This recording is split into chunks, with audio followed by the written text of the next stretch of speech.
hello, bonjour, bienvenue pour ce nouvel épisode du Q&A. J'espère que vous allez bien. Moi, je vais mieux, mon dos va beaucoup mieux.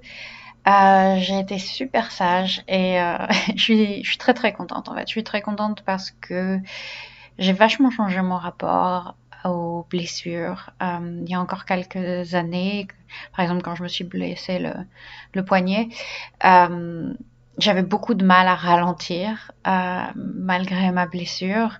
Je continuais à donner cours en mettant du poids sur mes mains. Je continuais à traduire parce que j'avais pas le choix, c'était mon travail. Et je continuais aussi à faire ma propre pratique de yoga en mettant du poids sur mes mains parce que je me disais non, mais en fait, j'étais frustrée, j'étais en colère contre mon corps, j'étais pas contente d'avoir été, de m'être blessée et du coup, au lieu d'honorer mon corps, au lieu d'avoir de la compassion pour mon corps et de prendre soin de lui et voilà, et d'aller à son rythme, je lui imposais le rythme que je voulais qu'il ait. Et en fait, ça ne marche jamais, ça. Ça ne marche jamais. C'est toujours euh, beaucoup plus bénéfique de suivre les besoins de son corps et de les respecter, de les honorer et de ralentir quand il faut ralentir. Mais c'est beaucoup plus facile à dire qu'à faire. Et je suis contente de voir que cette semaine, enfin, je me suis blessée il y a quoi maintenant? Oui, il y a un peu plus d'une semaine, presque 10 jours maintenant, c'était le dimanche d'avant. Euh, j'ai continué à bouger parce qu'il faut continuer à bouger pour stimuler la circulation et donc aider le corps à guérir. Après une blessure, c'est toujours très important de continuer à faire ce qu'on peut tant qu'on ne déclenche pas la douleur. Donc ça voulait dire juste marcher régulièrement en fait pour moi parce que ça me faisait aussi du bien en fait, ça me faisait moins mal quand je marchais plutôt que quand je restais assise pendant très longtemps et à chaque fois que je me relevais c'était une torture. Donc bouger régulièrement et je continuais ma pratique du yoga mais genre 2 ou 3 postures le matin, vraiment très très très peu et les postures c'était juste quelques chats et vaches avec une amplitude de mouvement assez assez risible. Mais voilà, juste histoire de bouger, d'étirer, de trouver un peu ce qui fait du bien. Et je pense que c'est vraiment très important quand on se blesse de continuer à avoir cette curiosité envers notre corps et ce qu'on est capable de faire. Et en même temps de lui dire ok c'est toi qui dirige, c'est toi qui nous dit où on va, c'est toi qui définis ton rythme en parlant au corps bien sûr et euh, et d'être ok avec ça, et d'être ok de se dire que parfois, voilà, on s'est blessé, on s'est fait mal, et c'est la vie, et ça va passer. C'est que temporaire, c'est que temporaire, et ça veut pas dire que tout revient à zéro ensuite, et qu'on va perdre toute notre avancée athlétique potentiellement, ou que ça va durer beaucoup trop longtemps. Enfin, bon. Bref, c'est encore une fois, c'est très difficile à intégrer. Pour moi, ça m'a pris beaucoup de temps et je suis contente d'y être enfin arrivée. Si vous avez envie d'en discuter, si vous avez des blessures, si vous avez des douleurs, les douleurs chroniques, je connais bien aussi du coup, donc vous voulez qu'on discute, n'hésitez surtout pas à m'envoyer un petit message sur Insta ou par email à hello@yogawithclem.com. N'hésitez pas voilà, à me contacter et on en discutera et je verrai comment et si je peux vous aider. Ok, passons aux questions. Passons aux questions.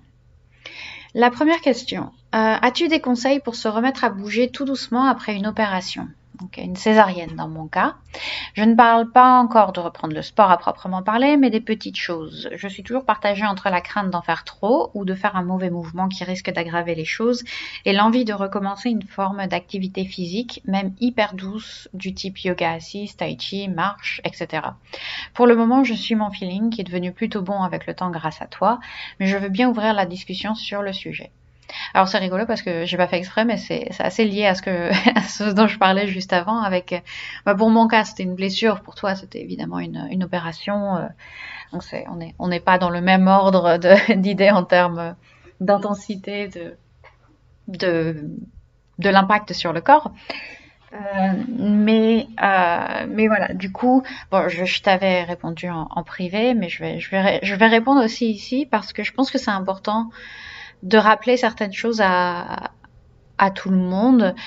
Je pense que c'est une question que d'autres personnes peuvent se poser éventuellement dans le cas d'une césarienne ou d'une opération ou de quelque chose comme ça, ou même d'une blessure. Comment reprendre, comment se remettre à bouger après avoir eu quelque chose de très impactant sur le corps. Et du coup, je veux bien appuyer le fait qu'il est hyper important d'en discuter avant tout avec le médecin et ou la sage-femme, qu'on soit vraiment, voilà, qu'on soit vraiment d'accord que si un prof de yoga ou de quoi que ce soit d'autre vous dit un jour oui, vas-y, tu peux y aller. Maintenant, c'est bon, ça fait un mois ou non, mais il n'y a pas de souci. Hein. Ils en savent rien. Ils en savent rien parce que voilà, on n'a pas les informations médicales, on n'a pas la formation médicale, on ne sait pas où vous en êtes. Voilà, donc c'est super important de d'abord en discuter avec l'équipe médicale qui vous entoure. Et d'avoir le feu vert avant de commencer quoi que ce soit. Ils sauront vous dire ce qui est ok de faire et ensuite on peut coupler ça avec son ressenti. Moi, je serais pas, voilà, je sais que tu as eu cette césarienne il y a un peu plus d'un mois, mais je me sens pas du tout apte à te dire oui, bien sûr, tu peux faire telle ou telle posture, tel ou tel exercice. Je sais pas du tout où tu en es de ta guérison, quoi. Donc je peux rien dire. Et aucun prof de yoga ou d'autres choses ne peut prendre ce genre de décision pour vous. C'est hyper important de rappeler ça. Après, vous pouvez, voilà, une fois que le médecin vous dit oui, c'est bon, vous pouvez marcher, oui, c'est bon, vous pouvez reprendre le yoga, oui, c'est bon, vous pouvez faire telle chose. Ils vont en général vous dire vous donner des indications, ou vous pouvez les demander d'ailleurs un peu plus précises sur est-ce que c'est ok d'étirer la zone qui a été opérée ou quelque chose comme ça par exemple, ou bien oui on peut bouger le haut du corps mais le bas il faut encore faire attention, enfin bon des choses, des détails un petit peu plus importants, un peu plus précis pardon, qu'il est donc important de transmettre à votre prof de yoga et à partir de là, moi, je pourrais bien sûr vous prescrire, entre guillemets, des postures et des mouvements, des exercices. Mais voilà, d'abord les informations médicales, ensuite ton ressenti à toi, et ensuite moi, à partir de là, avec ces informations-là, je peux ensuite donner des postures, des exercices et des conseils un peu plus éclairés. Voilà.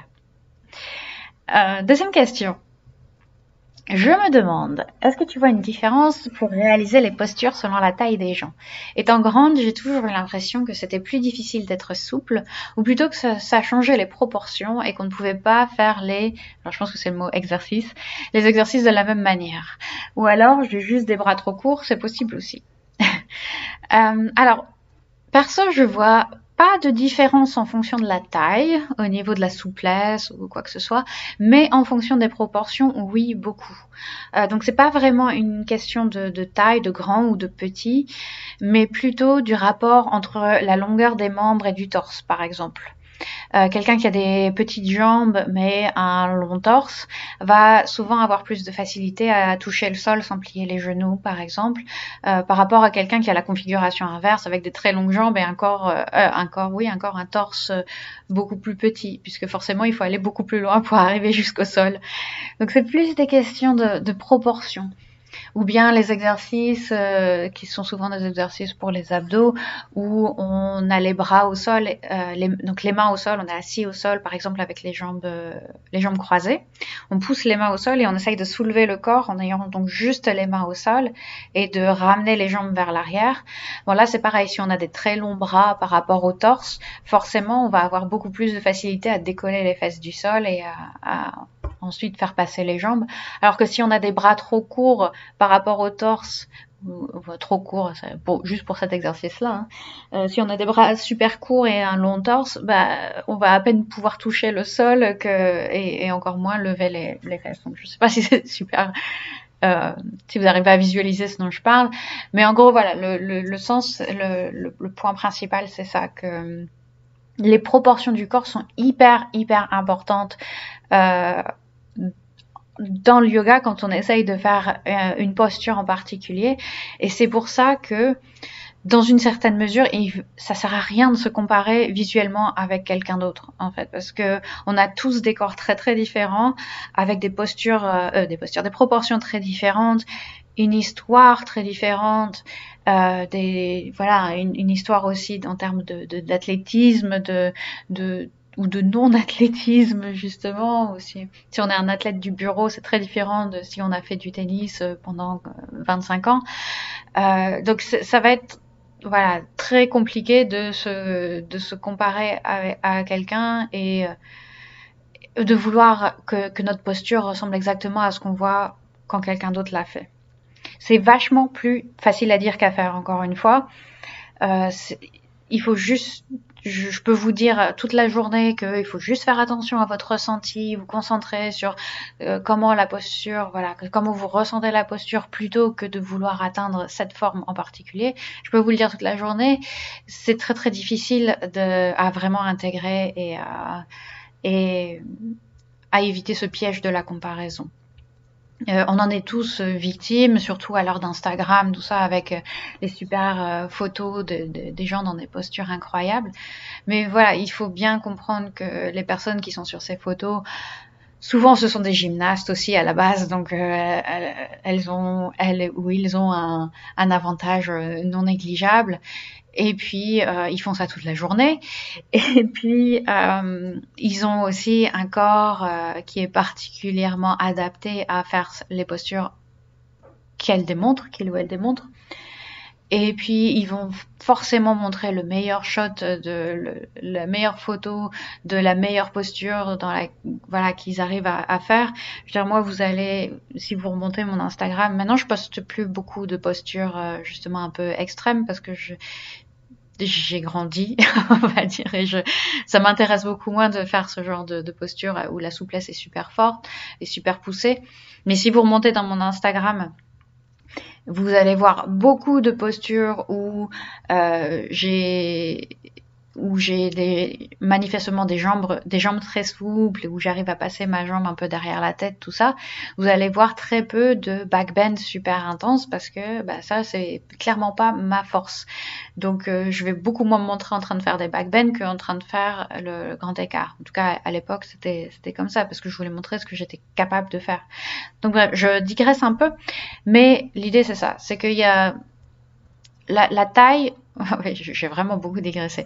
La taille, la hauteur d'une personne, je pense, influe assez peu sur sa souplesse. Je suis même quasiment certaine, elle influe assez peu sur sa souplesse, mais c'est plus la proportion des membres par rapport au torse qui influe. Ce qui est rigolo. Ce qui est intéressant. Mais voilà. Donc non, c'est pas la faute, c'est pas la faute de ta taille si tu n'es pas souple. Mais enfin, en plus je dis ça alors que t'es pas particulièrement peu souple. Mais c'est vrai qu'il y a voilà, la proportion du corps influe. Dernière question. Comment éviter les douleurs random qui apparaissent avec l'âge? Alors, c'est vrai que, alors, déjà à la base, les douleurs random qui apparaissent avec l'âge, elles apparaissent pas parce qu'on devient vieux, elles apparaissent parce que on arrête de bouger, en fait. Parce qu'avec le temps, on bouge de moins en moins. Je ne sais pas si vous vous souvenez de votre adolescence, de même quand vous aviez 20 ans, peut-être même jusqu'à 25, allez, par rapport à maintenant, est-ce que vous bougiez plus à l'époque que maintenant? Et j'ai envie de parier que pour la grande majorité d'entre vous, c'est oui. Vous bougez beaucoup plus, vous étiez beaucoup plus actif à l'époque. Alors que maintenant, on a des vies plus sédentaires, d'autant plus depuis le Covid peut-être, et que maintenant que tout est disponible en ligne, euh, et on a le remote work, tout ça, donc voilà. Et ça va pas aller en s'arrangeant en fait si on ne fait pas de mouvement intentionnel en dehors, voilà, de mouvement intentionnel. Si on ne s'arrange pas pour bouger un peu plus intentionnellement. Ces douleurs-là, voilà, elles apparaissent avec l'âge. C'est comme se dire que oui, le métabolisme, j'ai vu un post là-dessus puisque je suis beaucoup de personal trainer, le métabolisme diminue avec l'âge et c'est pour ça qu'on prend plus facilement du poids. Non, c'est pas vrai. Désolée, c'est pas vrai. Le métabolisme, il change à peine en fait. Il change vraiment, vraiment à peine jusqu'à 60-70 ans. Et en fait, c'est juste qu'on bouge de moins en moins. On bouge de moins en moins, alors notre métabolisme basal, enfin, notre métabolisme basal ne change pas, mais ben, on a moins de NEAT, de dépenses énergétiques au quotidien, et du coup, on grossit. Et voilà. Donc, ma première, ma première réponse, c'est simplement bouge régulièrement au cours de la journée. Stimule ton corps, c'est bizarre à dire, stimule ton corps de plein de façons différentes. Ce que je veux dire, c'est entraîne-toi à porter des choses lourdes, entraîne-toi à te tourner un peu dans tous les sens, à bouger ta colonne vertébrale dans les 6 directions, donc la flexion, l'extension, les mouvements sur le côté, les rotations, les choses comme ça. Entraîne-toi aussi à faire des mouvements explosifs parce que si jamais tu dois sprinter pour attraper ton train, bah, t'as pas envie de te claquer un ischio-jambier en route parce que t'as pas l'habitude de le faire. Entraîne-toi aussi à faire des mouvements lents et contrôlés qui vont te donner plus de précision dans les mouvements. Donc le truc merveilleux, c'est que dans mes cours de yoga, on peut s'entraîner à faire tout ça, évidemment.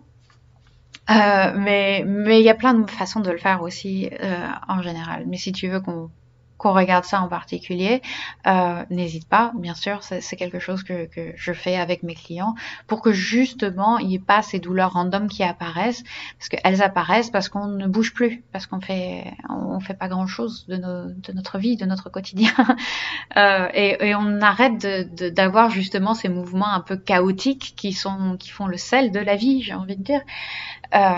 Ou et voilà. Et du coup, c'est comme ça que ça arrive, ces douleurs random. Je dirais aussi qu'il faut assez prêter attention aux zones de tension récurrentes, en fait. Je dis ça parce que par exemple, j'ai eu récemment 2 clients qui font de la muscu. Donc, c'est pas des gens complètement inactifs du tout. Ils font de la muscu très régulièrement. Il y en a une, c'est 2 fois par semaine et l'autre, c'est 5 fois par semaine, il me semble.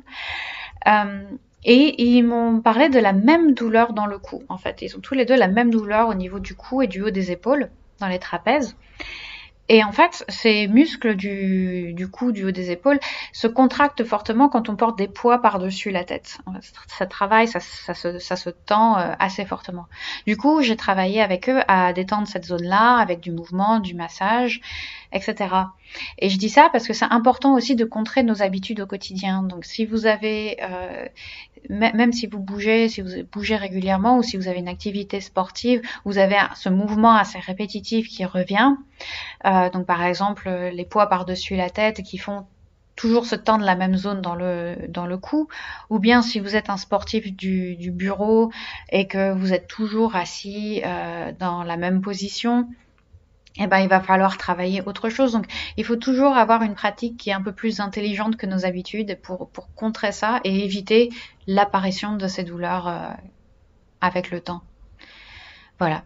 Je vais passer assez rapidement. J'ai 4 autres points à approfondir un peu sur justement comment éviter ces douleurs random qui apparaissent avec l'âge. C'est que le deuxième, c'est le sommeil. C'est le sommeil parce que c'est super important. En fait, c'est la base. C'est très très important de bien dormir, de donner cette occasion à notre corps de récupérer, de guérir, de se renforcer, tout ça. Et plus on va être en manque de sommeil, moins notre corps aura l'énergie, aura la force, aura l'aptitude à se régénérer. Donc très important. Troisième point, la relaxation. la vraie relaxation, pas la distraction où on scrolle sur Instagram, mais la vraie relaxation, apprendre à vraiment aider son système nerveux à se détendre et pareil ici encore une fois à arriver à cet état de guérison, de régénération. Très très important de pouvoir se relaxer parce que si vous êtes toujours en état de stress, en état d'activité, votre corps va tenir des tensions un peu à plein d'endroits différents. C'est comme ça que aussi que les douleurs apparaissent, que les blessures apparaissent. Moi, ma blessure d'il y a 10 jours au dos, c'était 100% parce que j'étais hyper tendue, parce que j'avais voilà plein de soucis dans ma vie et je passais une mauvaise journée. Et j'ai senti en fait avant de voilà, avant de commencer ma séance, j'ai senti que mon corps était pas du tout en état. Je l'ai pas écouté, je me suis blessée. Voilà. Donc la relaxation, très important. Quatrième point, il me semble, la nutrition. Bon, là, c'est pas mon domaine de prédilection, mais je pense que c'est aussi très important de bien se nourrir, tout simplement. C'est pas, voilà, c'est pas révolutionnaire ce que je raconte.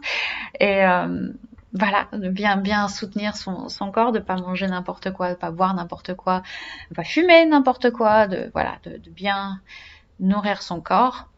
Et le dernier point, la connexion sociale. En fait, c'est quelque chose auquel on pense pas nécessairement, mais c'est aussi hyper important pour le bien-être, pour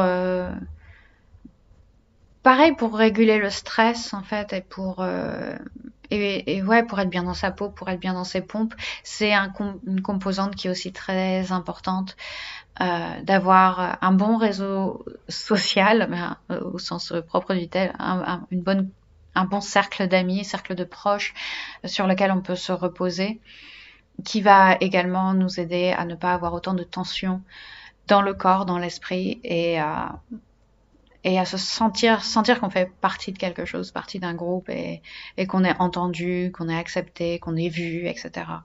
Donc c'est un point qui est aussi extrêmement important et qui est à mon avis déterminant sur le côté bien vieillir. Voilà. Je vais m'arrêter ici pour aujourd'hui. Je vous remercie beaucoup pour vos questions, elles étaient super comme d'habitude. N'hésitez pas à m'en poser d'autres, à m'envoyer des petits messages, à me dire ce que vous pensez. Et je vous remercie beaucoup. Et si vous voulez qu'on travaille ensemble, que je vous accompagne, n'hésitez pas à aller voir dans les notes de l'émission. Et je vous dis à très bientôt. Passez une excellente journée. Bye bye.